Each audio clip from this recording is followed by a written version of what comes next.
My aunt spread rumors I was sleeping around when I got pregnant at 19. When her precious daughter got pregnant, I revealed at the baby shower that the father was her husband's married brother. Now their whole family is destroyed. 4 years ago, I found myself pregnant after a birth control failure with my boyfriend Daniel. We were young but committed, both working steady jobs, saving money, and ready to build a life together. Daniel proposed right away, and despite our age, we had a solid plan for our future. Enter my Aunt Margaret, the self-proclaimed matriarch of our family's moral standards. The moment she heard about my pregnancy, she turned my life into a living hell. It started with subtle digs at family dinners, comments about loose girls and children having children, but it quickly escalated into a full character assassination campaign. She'd corner relatives at family gatherings, spinning elaborate tales about how I must have been sleeping around because no decent young man would get a girl pregnant without planning. She even had the audacity to tell people she'd seen me with different guys around town. Complete lies, but the damage was done. Her rumors spread through our extended family like wildfire. The worst part? Her lies reached Daniel's conservative family. His parents started pressuring him to demand a paternity test, nearly destroying our relationship. It took months of stress and tears to repair the damage she caused. Throughout all this, her precious daughter Rachel would sit there with this smug little smile, clearly enjoying watching her mother tear me down. Over the years, Margaret never missed a chance to use me as a cautionary tale. At every family gathering, she'd parade Rachel around like a trophy,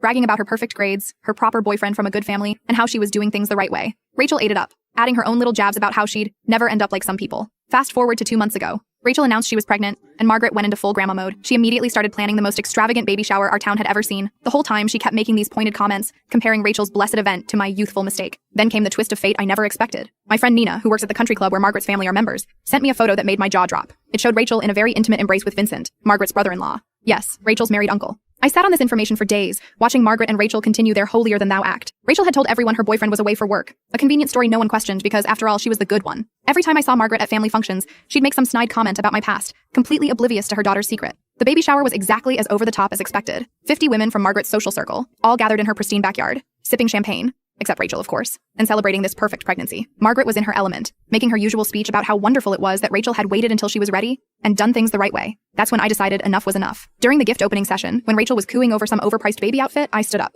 The timing was perfect. Vincent's wife Octavia had just arrived late to the party. Actually, Aunt Margaret, I said loudly enough for everyone to hear, I think there's something you should know about doing things the right way. The room went silent. I pulled up the photos on my phone and started passing them around. The father isn't Rachel's boyfriend who's away for work. It's Uncle Vincent. They've been having an affair for over a year. The chaos that followed was spectacular. Rachel burst into tears, immediately confirming everything. Margaret started screaming, her perfect makeup running as she realized her carefully constructed image was crumbling. Octavia, who had just picked up her phone to look at the photos, let out this gut-wrenching sob that silenced the entire party. Someone called Vincent, who was confronted over speakerphone in front of everyone. He confessed to everything, begging Octavia for forgiveness while Rachel screamed that they were in love. The baby shower descended into complete chaos. Women rushing to gather their purses and leave, Margaret trying to control the damage, and Octavia having to be physically restrained from going after Rachel. In the aftermath, Octavia has filed for divorce. Vincent moved out of their family home and is apparently trying to make things work with Rachel, who's dropped out of college. Margaret has become a social pariah. Turns out her country club friends don't look kindly on women who shame teenage mothers, while their own daughter is having an affair with her married uncle.